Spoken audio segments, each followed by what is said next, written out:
Tapos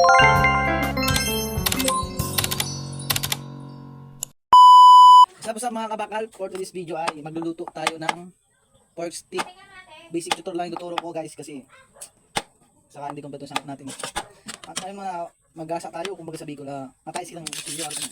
Hindi naman sa salubong siya, basta walang ano dito sa gilid para sigurado matalim ang kutsilyo. Pwede nang ganito. Slash. Yan guys.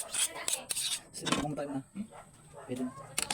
Pasok assistant, yung karne. Ito na pala.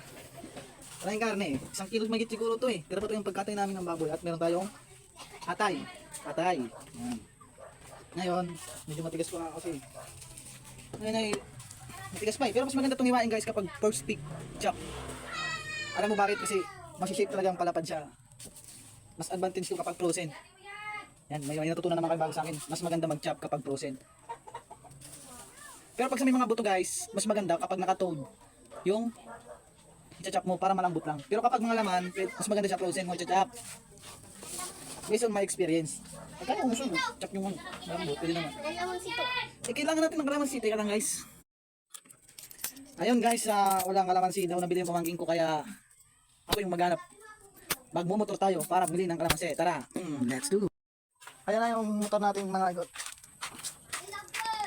Bibili muna tayo ng kalamansi. Continue lang. Ay, kalamansi mga idol. 2 bundok ang tinawid ko.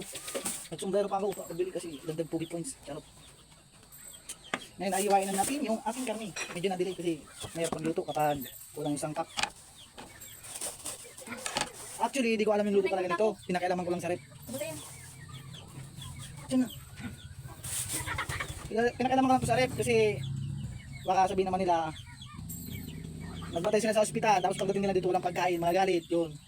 Hindi pinakalaman ko na ako na mag-iisip ko ng luto ko din. Sabi ko, naisip ko, pork steak na lang. Mas dali. Ito pala. Iwain na natin na. Adjust natin yung camera kunti.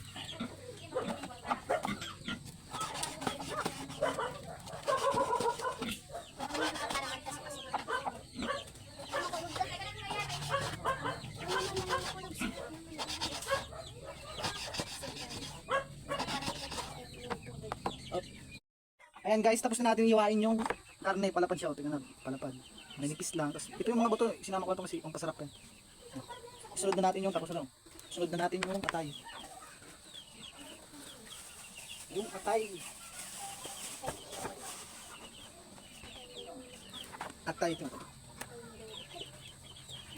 Puro lang kutsilyo.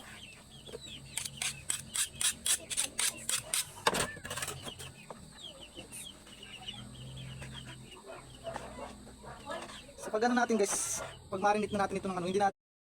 Ayan, naugasan ko na pala ito guys, sali natin dito. Lagyan na natin ng 4 toyo.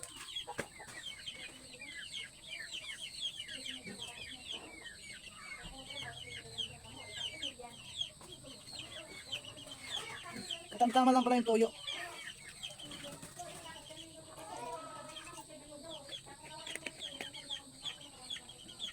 Lagyan natin ng oyster.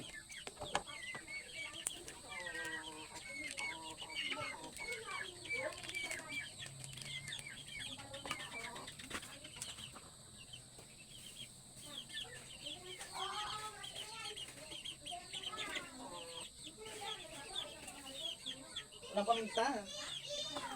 Ay, kulang ko lang isang cup, wala pang paminta. I-open natin yung stove.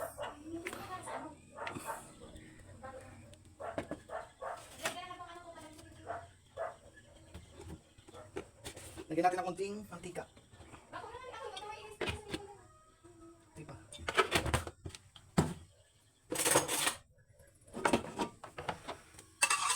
Lagyan natin. Lagyan ko muna ito.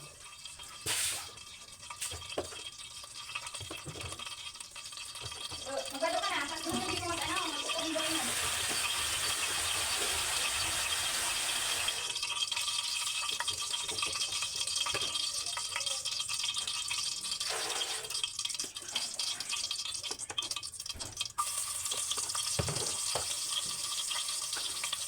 Naglagay na sa kilikili mo.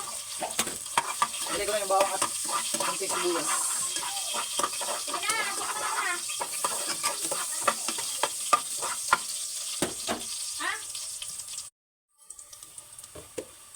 na natin yung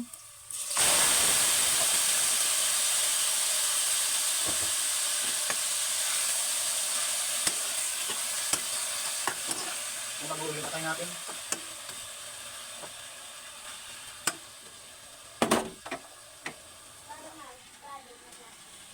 Sobrang dilim dito.